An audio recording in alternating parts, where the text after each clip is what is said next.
Viral curhat WNI dihina bergaji 3,2 juta won di Korea Selatan, ternyata raih puluhan juta. Beredar di media sosial sebuah video yang memperlihatkan warga negara Indonesia curhat dapat gaji 3,2 juta won di Korea Selatan. WNI tersebut awalnya dihina lantaran mendapat gaji di Korea Selatan sejumlah 3,2 juta won.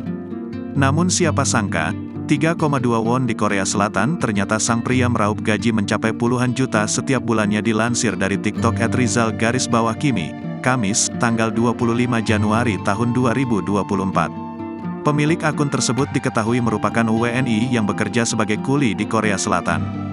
Tak sedikit warganet yang penasaran dengan besaran gaji pria tersebut. Sebelumnya, ada seorang warganet yang berkomentar menyebut gaji di Korea Selatan sama dengan di Indonesia.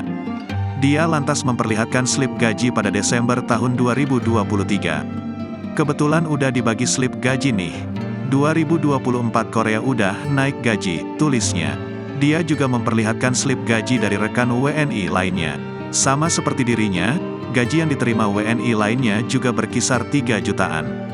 Namun, gaji tersebut bukan dalam mata uang rupiah, melainkan won. Ternyata kisaran gaji yang dia dapat mencapai puluhan juta. Jika 3,2 juta won dikonversikan ke rupiah, berarti pria tersebut mendapat gaji sekitar 38 juta rupiah per bulan. Gaji tersebut setara dengan biaya hidup yang tinggi di Korea Selatan. Di kesempatan itu, Rizal juga mengungkapkan alasannya memilih bekerja di Korea Selatan. Video tersebut ramai jadi sorotan warganet. Warganet pun meninggalkan beragam komentar di video tersebut.